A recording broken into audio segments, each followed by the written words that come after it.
for you is, did anything in your childhood inspire you to do your own comic book? Well, um, I've never been much of a comics fan, but I've always been a huge manga and anime guy.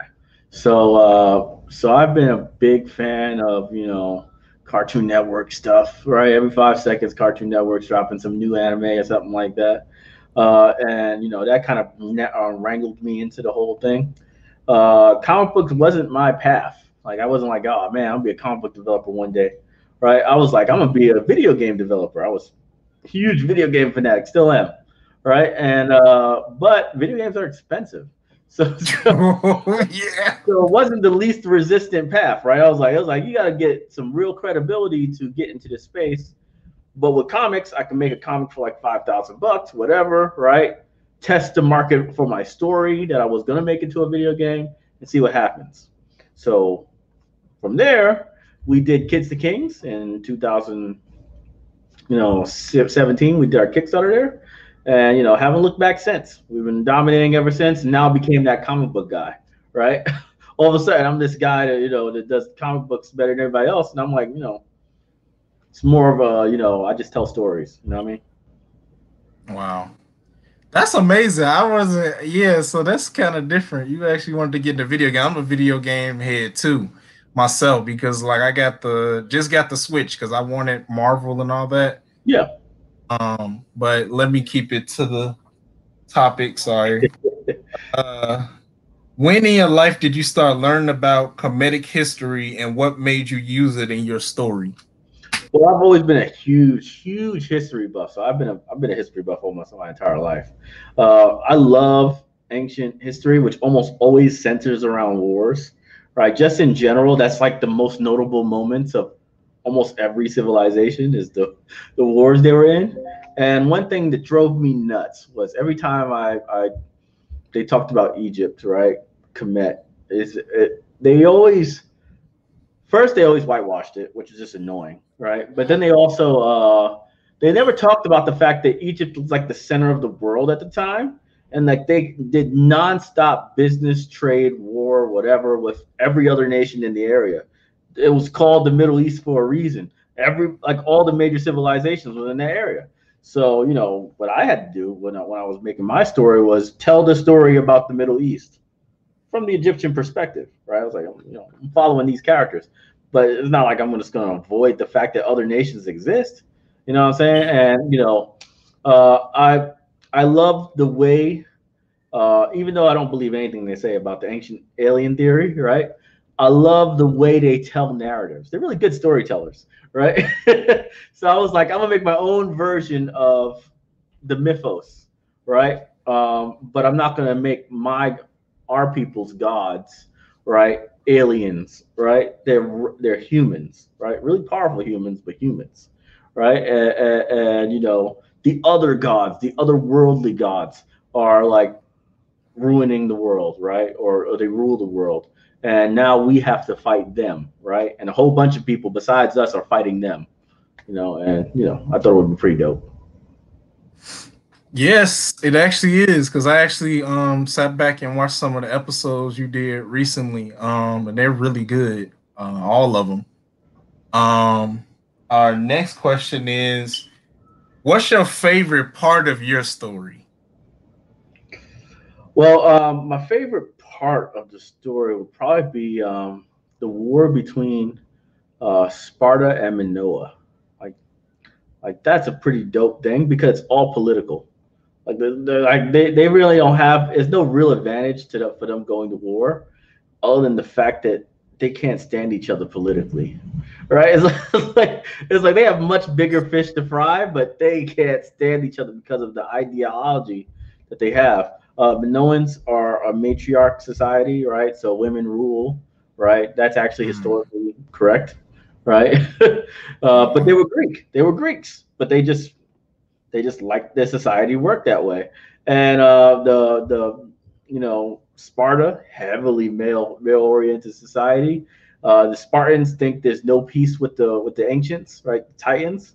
The Minoans think that some Titans are good, very bad It's a very bad message when you're dealing with Spartans. Like, yeah, it's like, oh, all the gods have to die. They're like, nah, actually, we can work with them. Huge problem, right? Oh PR man. nightmare if you're a Spartan, right? You're a Spartan and you're trying to recruit the world to fight Titans, and then there's other people are like, no, they're actually some good Titans. They're like, it's like you messing up a lot more than just yo people's minds. You messing up a lot of people who could be our allies.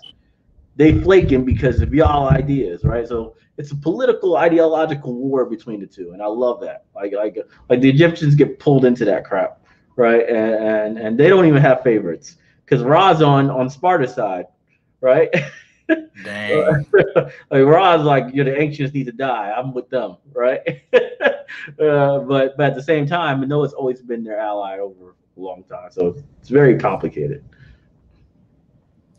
It did. This is not the last question, but I'm about to ask you, what are your future plans for your franchise? Well, we are doing so many big things this year. It's crazy. So I don't even want to go too far into the future because I think this year is so critical and has so many major things being released that there's no point in going past this year when we're talking about future plans. So this year we're trying to hit $2 million in sales, and we're doing very good so far. Right now we're starting to fix our ads so we can get 200,000 a month. Right, we're currently at about 110,000 a month in sales. We want to get to 200,000, so we could do that. If we get that by April, we hit our 2 million on a year. If we can, like, I said I got to do some adjusting to get it up there, right? But we could do it, right? And I want to get that. That's physical books. Our app comes out sometime late February. We're testing it right now. We got a whole bunch of creators on there. 30 different creators signed up for the app. So we have like 450 episodes of, Wow. of Black comic books, webtoon style, for the app. So that's huge. We Whoa. want to have maybe a couple 100,000 users on there by the end of April. We want to. You're about to see the craziest. You will not be able to avoid our ads on Facebook or Instagram. You won't be able to avoid them. It's gonna be like a blitz. You're really gonna be like, it's gonna be unfathomable the amount of influence we're about to throw out there. And then our show for Black Sands Seven Kingdoms will be coming out in the summer, Ooh, right? oh So we're gonna yes. see the first time we're ever gonna see the final product. So what happens is we've been developing for a while, but it's a completely different feel from the stuff you've seen before. So it's 3D, but looks like League of Legends. So if you ever seen like the League of Legends ridiculously Hmm. high-end animations they do nowadays, it looks exactly like that, but with Black Sands, right? And you're gonna see the final product, the actual product that you're gonna get if we do the entire season. That's how it's gonna look, right? And when we're done with that, we're gonna raise about $30 million to fully fund the entire season of Black Sands, and Wow. make the fans the owners of the show. So they own the show, Wow. not Hollywood, right? And because we developed it ourselves with our own studio, not outsourced, you know that our budget is sound because it's us. When you hire somebody else, the numbers go crazy. You might cost this much, might cost that much. They might fall out a year from now, right? And then numbers are very erratic. When it's your studio, you decide how much you're gonna pay somebody for X, Y, and Z. Period. Right? No overhead because you're the company, right? And more importantly, after we make it and we sell it to our customers, we can resell it to someone like Netflix. Like, hey, you want to distribute this for 6 months? And they'll be like, yeah, we'll pay you $5 million to show it for 6 months. I'm like, okay, here you go. Have fun, right? But I don't lose a dent. I don't Wow. lose any ownership. They just get to use it for like 6 months. Meanwhile, our sales in our company will continue to grow rapidly by seeing a new audience on Netflix. So the idea is own as much as you can while doing massive play, right? And hopefully, a whole bunch of black people win in the process because y'all all tied to me. Yeah, you get when you own stock and you own a piece of the license, right? Win or lose, we all in it together at this point, right? It's not like you fund me and I'll let you make decisions. Like I never liked that idea. Fund me and you can make decisions. Like decisions ain't returns, right? So it's like I'm like this. fund me. You have absolutely no decision making power. But if I win, you gonna win just as much. Period. No, like, okay, I can live with that deal. Let him do his thing, right? And we'll see, man. Who knows? I hope a whole bunch of people can buy houses off of the freaking Black Sands, the Seven Kingdoms IP. I would love that. I think so. Because that's a good thing. Because you made me think about like Spider-Man one with Tobey Maguire with Norma Osborn and Oscorp, and he made the dumbest decision. He gave all his board all the power, and they literally booted him out of his, own company, which is crazy. Um, but what's your That's a favorite? good example too. That's a good example too. Yeah, you can't. That's why I don't give nobody voting rights. Is that you can have stock, but 100% voting rights go to me. I can't have nobody messing up the plan. The plan is aggressive, and it's going to be scary for some people. I am like the GME, right? I'm the GameStop shares of the Black community, right? There's going to be a lot of propaganda out there to scare people away from what we're about to do, right? And hold the line. Don't sell. It's like you just gotta run with it and just believe that it's going to work because we have exceptional product. If you can do that, we're gonna win. If you think that we should do a deal with Netflix, we're most likely gonna lose. We gotta hold still, develop the properties ourselves with the highest level production possible so that they can't even compare it to anything. That's the most important part about this too, is that I've always been the Gucci of the the Black comic books in general. The hardcovers are the most ridiculous quality you ever seen. Like, it's library bound hardcover books. The pages are heavy as shit, right? It's like it's the Gucci of Black comic books. And even though it's expensive, right? That's not a cheap book. Right? It's like, that's not a cheap book. And even though it's expensive, right? I sell more books than everybody else. That doesn't make any sense because everybody says Black community don't have money, they don't support Black, all that stuff. I said, nah, just make ridiculously exceptional products and they'll support you. Right? It's like everybody's coming in on that baseline stuff, and you're like, nah, make the top 5 best animated animations of all time, right? And then put Black on it, and you'll box off, like, you will blow the box office away, right? But you got to make sure that you're actually giving high quality productions. You got to do them Jordan Peele horrors, where it's like, this is a horror movie. You're like, this is a good, high quality, good effects horror movie. This ain't no cheap shit, right? This ain't right. It's like, and what happens? Jordan Peele keep eating, right? He ain't got no problems. I love that guy. Right? Everybody likes Tyler Perry. I like Jordan Peele. That dude. I like him too. Like, he's good. He makes a lot of money. He does it independently. He don't need nobody to cut him no check to do it.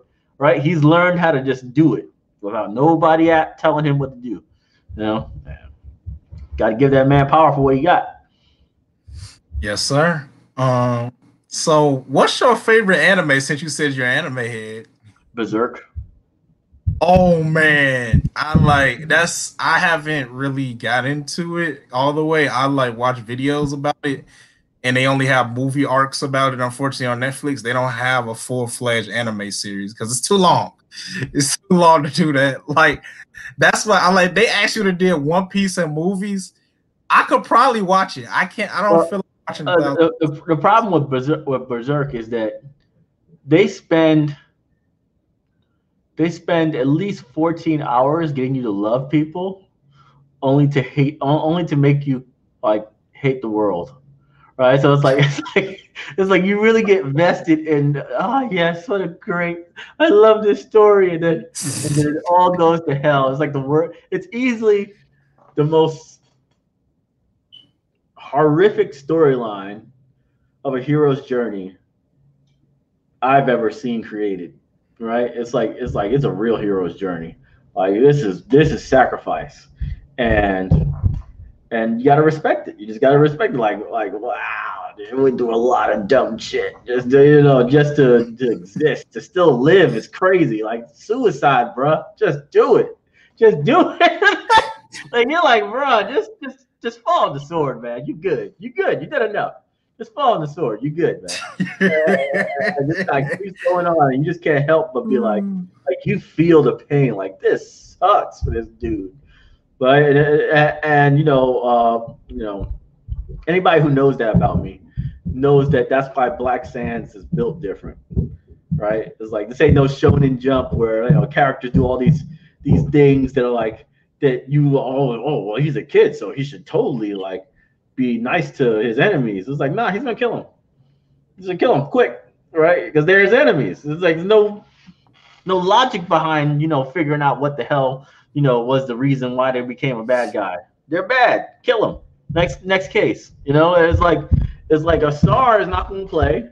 He's going to take injuries that will never recover from. That's just the way life is. Sometimes you lose an eye. Just happens. It's like they don't ever want to hurt their characters permanently. Like, oh no, I can't do that. Like, yo, is he in a dangerous job or what? This dude demon slaying and he ain't lose nothing? He said, you're going to have to lose something eventually. Give him some character. Knock off a couple of fingers. Do something. Right? Give him some character. Yeah. I agree with you on that because, like, you're right. Then, like, in Marvel, they do that for 5 seconds, like you said. For 5 seconds, like, they died, bro. They died. And then magically, 10 issues later, they come back. I'm like, I didn't even know at the end of Civil War that Captain America actually got shot in the head. I was like, wait, what? Did it just end like that? Dang. I don't even know. I'm just a big believer in real stakes, especially since it's historical, right? It has like a historical tone to it. So, you got to at least follow a little bit of the story, You said, this ain't no fairy tale ending. It's like stuff ends very terribly for a lot of these characters, and it will. And it's just the way it is. What's the #1 anime in the world right now? Attack on Titans. Yeah, they ended terribly. Nobody happy about Attack on Titans, but they can't stop watching. They're like, I don't want to watch another episode. Nope. You'd be like, oh man, I hope nobody I love dies the next episode. Please don't Please don't do this to me. Don't do it. Right? But it's true though. You can't help it. You gotta watch it. But man, it hurts. It hurts. You're like, oh man, no, why him? Why did they have to lose him? Right? In a horrible way too. It's not even like a really heroic. Sometimes it's not a heroic death at all. It's like a very sad and demoralizing death. Right? Everybody's like always in every other, like in shonens, when they always die a heroic death. Like, I'm fighting against 7 dudes and I won't give up even when I have 17,000 daggers in me. I'll still somehow complete my mission by sending a hawk or something. Right? My heart, right? Like it is super heroic death, right?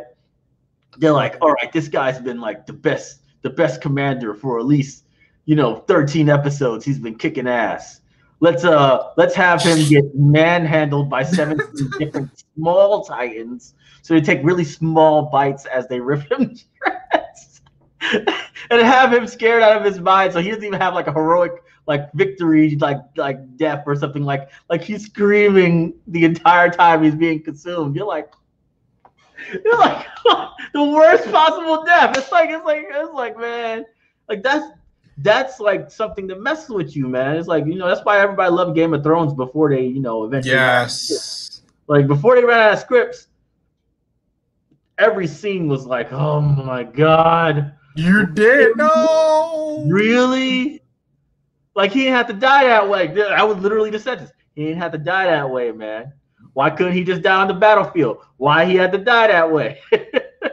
Why he had to die that way? It's like they want to make you understand. It's like just turn to the next. That will always make people super fans, right? People think, oh, if you do that, you're gonna lose. He said, people are super fans when they don't know what the hell's gonna happen next. That's when they become super fans. They don't become super fans by knowing that the main character is always going to turn into a freaking demon fox, right? It's like, oh, well, he lost the fight, so I guess it's time. He'll save the day. Demon Fox mode. Again. Speaking of that, Right. Boruto in the Boruto manga, sorry this for about this little spoiler, but Naruto's in a situation you just talked about. He's literally stuck in his zone where he can't turn nine tails, he can't use his chakra. The dude's telling, I'm about to go get your son and use him as my vessel. I'm gonna go get this other boy you raised. And he basically just making Naruto sit there like in mental anguish right now, and he can't do anything. And then he got him. You remember the things that Pain used, them chakra stealers? He got him stuck on them things, and he can't even move. I feel bad for Naruto right now. But the one thing I do mention is this though. Look at all the crap they had to do just to hurt him. Look at all the stuff they got to do with Naruto to have a chance. Right? It's like you gotta use chakra blocking super techniques from Rasengan, from like eighth bridge, like chakra level abilities just to be able to make these things, and you gotta do all these things just to have a chance, right? And I just thought that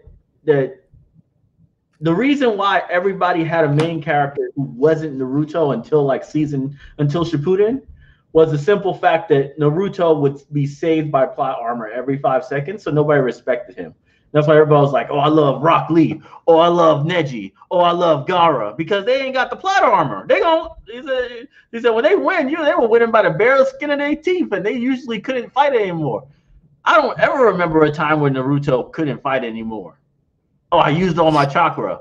Oh, the number one rule of the ninja: don't use all your chakra. Oh, well, okay, because then you're gonna die. Okay.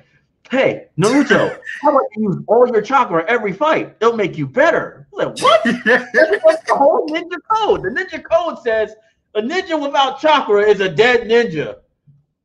That's number one, right? Hey, they finally don't get stabbed to death, because if you get stabbed to death, you'll die. Time to instantly heal. Right? God damn it! Right? Whatever you do, don't lose consciousness. Oh, I lost consciousness. Now I'm in Super Saiyan form. It's like everything about him was irritating. Couldn't win. Like if I was a villain, I'd be so pissed, because I'm like, how the fuck do you beat this guy? Even Orochimaru was like, I can't stand this kid. I don't understand what to do with him. Right? Like Orochimaru was literally losing his mind about what the hell to do about Naruto. Right? It's like how do we beat him? How do we beat Naruto? He's like, it's like nothing he could do to stop this kid, right? And he's Orochimaru, overpowered as hell, like dumb overpowered, and he can't figure out how to beat him. The real reason why Sasuke became a bad guy was because Naruto was so overpowered. Yes, after he learned Rasengan, like all these gains I'm doing, and I can't beat Naruto. I can't beat this kid. And reality was he couldn't beat him because he had to beat Kurama, and then he had to beat the fifth sage, and then he had to beat his mother, who was also in there with the chains. He didn't know he had to beat him, but if he ever got that far in, eventually she would come out and also fight. It's like so many things there's so many things you have to beat in order to beat Naruto. It's like, but at least in in Shippuden, eventually we start seeing him build like a repertoire of cool moves and skills that allowed you to start liking him. Like when he started doing crazy ass Rasengan, you were like, right, skill. That takes skill. I like that. Oh, Toad Sage mode? That takes skill. I like that. And all of a sudden you start liking him. You're just like the village now. Hey, Naruto, you're actually cool, right? They start clapping for him, right? Because he's actually using skills. That's literally the time when we start seeing that, this dude is actually pretty lit. But before that, it's like, yo, Rock Lee, boy. Oh, man, I can't wait to see Rock Lee next time. Oh, Sasuke, look how much he trained. That nigga's crazy now. But, he had to train with Orochimaru for like 30 years. Oh, Sasuke. Oh, look at what's in there. You just nonstop fanboying for everyone else except for the main dude. It's like, what? I think that's the only show that it's like that, too. No other show is even close to that kind of everybody else love with everybody in the show except for Naruto for a whole arc, like a whole like half of the entire like 200 episodes, and you could care less about Naruto, right? The only show, every other show, the main character is the dude, right? How long did it take for Black Clover fans to love the main dude? At first, we were like, man, he Five screams so seconds. much. Right? It's like he screams so much. He's such a loser. Then all of a sudden, you start seeing he got no chill. Like when he, like every 5 seconds, you start realizing, yo, this dude got no chill. He don't have no like problems with, geek problems, right? Like, oh, hey, I promise I'll never do this again. And he'd be like, all right, well, take this sword anyway. Boom, right? He's like, you can tell the cops when they pick your ass up, but you ain't getting up from right now. And you're like, yo. He's like, he might be stupid, but he's not stupid. He's not street stupid. Right? In the streets, he's like, I'm gonna finish this fight. Don't worry. He said, you can go and talk to the authorities later, but this fight ends now. Right? It's like we ain't gonna talk, I ain't gonna care about your dreams and passions. And you started really liking him. Like he got some gangster in him. And a whole bunch of other shonen, same way, demon slayers. He kills people. He kills demons. He might feel bad about them afterwards, but the whole point is he ends them. Ends them on day one, on site, right? Right? And it's like so, I just feel like, like there was some narrative problems at the beginning. They fixed it out over time. But there was some narrative problems in the beginning, and we don't do that in Black Sands. Right? We say Asar is a real kid that's under a pharaoh. Right? And we got to get you to understand that as fast as possible. That means he can't be no innocent little kid. His grandfather is the goddamn pharaoh, and the pharaoh is absolute. So if you don't see that absolute authority from Asar, we failed as storytellers. I have to wonder, because I feel like I know that he's having conflict with what his father is saying, that he needs to be like a peaceful ruler, and what his grandfather is saying, like that you need to be strict. And I feel like he's gonna eventually have to fight his grandfather one day, which is probably not gonna end well. He might win, but like you say, he's gonna probably be halfway dead. And we don't know what's gonna happen. No, Ra is my favorite character. To me, Ra is the most like me person in the entire series. The spitting image of my mentality. Right? Do what you got to do in order to get order. Right? Get order and do what's best for everyone. At the end of the day, he's the hero of the story, but he's not going to act heroic, right? Right? The idea, Batman, be the hero that they need, not what they want, right? You can't be the PR guy that everybody's like, oh yeah, he's such a nice guy. Look how he walks the lady across the street. He's like, no, I'm just going to kill bad guys. Right? I'm just gonna kill bad guys. That's my job, right? It's like I'm gonna do that, So that's Raw, right? And he does what he has to do, and sometimes it's bad calls, sometimes it's good calls, right? But he don't back off it. He don't, I regret doing this or regret doing that. He's like, look, I got stuff to do. I can't regret. I got to move forward. Yep. And that's the same way they got operate. He like, I gotta do what I gotta do. Here you go. This your instruction manual, not really. Your instructions along the way. There's some little signs. But personally, I know people probably ask you this, and I think I know who it is, but I'm just gonna ask: who's your favorite character in your series personally? Well, it's definitely Raw. So Raw. Yeah, Raw is my favorite character. It originally started with his story.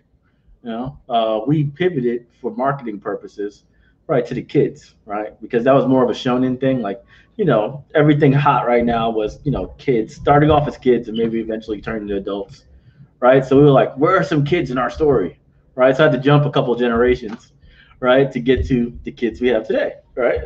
But it originally started with Raw when he was young, right, like a teenager, and pretty brutal story, But we'll eventually get back there again, right? But right now, we're focusing on the adults. But Raw's story is crazy. It has a lot of tragedy in it, a lot of tragedy. I gotta buy your Black Pharaoh book because that's part of his story. I gotta buy that one. Yeah, first Pharaoh. Yep, that's a part of his early life. Yep. And I like how you're doing that because I be liking the backstories. Like one anime that I like because like you was talking about no plot armor barely.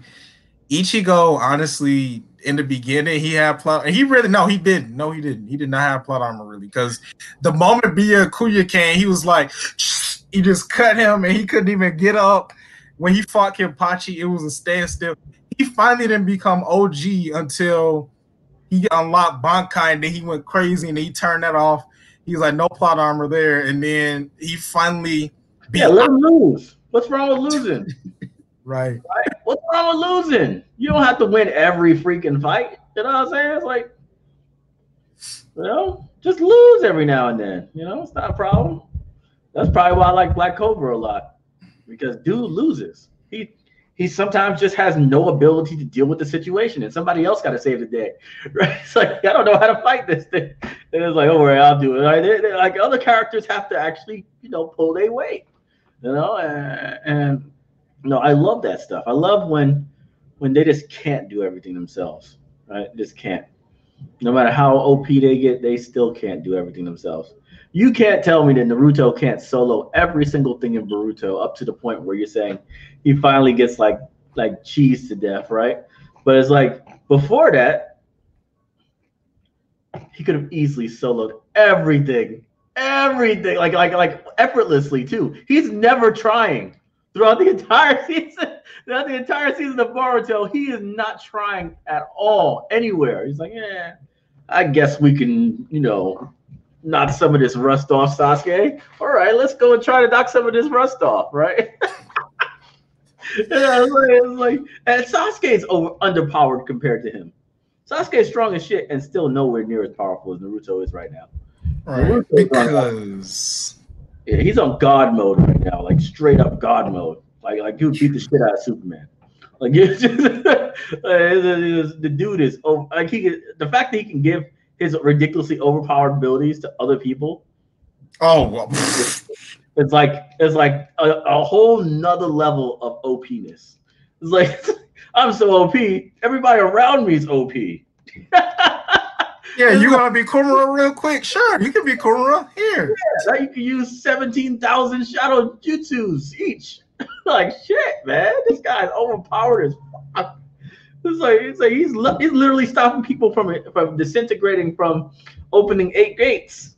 Like he can stop somebody from dying from opening all eight gates. It's like when he saved me, it's like he literally put another soul in that nigga. Like he didn't have it on his. He burnt his soul out, and he gave him, yo, bro, I got you, man. Here's another soul, man. Here's another soul. Here's another set of eternity. Here you go, bro. I got you. Got you, man. I know the way I explain it makes it sound so terrible, right? No, it's not terrible, dog. That's my God. I love the show. I love the show to death. This is why, I criticize things in a way like a comedian would criticize it, right? Like if you really analyze it, you'd be like, this is absurdly overpowered. It's like dude could put a soul in somebody. Like, you know what? I understand. You kind of opened all 8 gates. Your body's supposed to disintegrate into nothing because you literally used you didn't even lose all your chakra. You literally used the very essence of your life. But here's another one. Hang in there, buddy. We got you. And then Sasuke and him at the end was ridiculous. Like we was talking about Naruto was so strong at the end when they both at their most OP and they sitting there fighting to the point where you see their chakra turn black and then their arm falls off and they like, I'm gonna still fight. I'm like, bro, sit down. You can't even fight no more. And then Sasuke stood behind finally was like, I finally understand Naruto. You're my friend. He's like, I've been trying to tell you that. I've been doing talk no jutsu for fucking years. How you finally gonna fall for it now? And I have to ask you, do you know about any other black anime or manga creators? Oh man. Well, of course. The best way though is just wait for the app to come out and then just figure out which ones you like, because all Okay. their contact information is on there and everything, so you'll be able to hit them up directly when they, once their page is up, and some of them do manga, right? Most do comics, but it's not really comics because they're not like American comic books, right? They're all story driven. They said I hate American comic book because they all they do is like they're very episodic. Like there's no real storyline to them. It's more like this is in the Batman universe, right? Like you don't really like get a story from like hey season one, like issue 1 to issue 24 is like one narrative arc. It's usually like episodes, right? Individual episodes. So I'm a big believer in that kind of storytelling, which is why almost all the creators I've signed tell like long narratives. So you'll like it. Yep. And then it's this one. I don't know if you know him, but like I got his book. It's just a soccer anime. It's futsal. I think it's just a Japanese version of soccer. It's pretty nice. He actually literally inserted Michael Jackson in there. Like, and then he had it where the young black man he was struggling. Like he actually had an eviction notice. He basically got back in school to kind of get his mind off of that stuff and not end up evicted and all that. And then it's called Odd Times Foot because eventually this other girl that works in music, she can't focus because she's trying to focus on music and soccer at the same time, and it ain't working. And so the main character, Dayude, he basically is like the feet, and then she's gonna be the eyeballs for him to be able to see when his opponents are like right there by him, so that way they can become the ultimate team. And it might get to the point, I don't know like what his plans are. But it seems like a pretty good story right now. But he's just starting out. And then the other company, you probably heard of them. They just came out. They might be on your catalog. Herb Anime.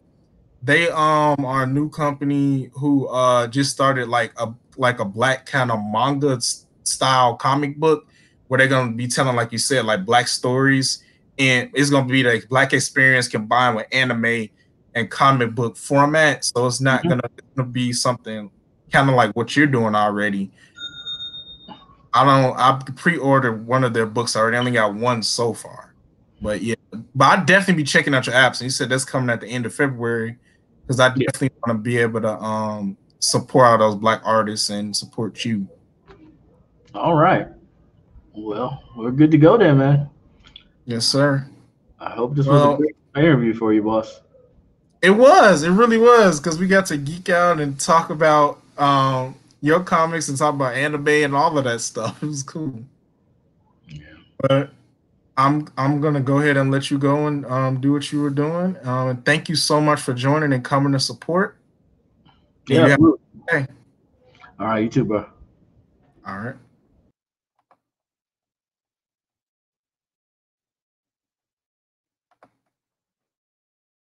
Thank you everybody for watching.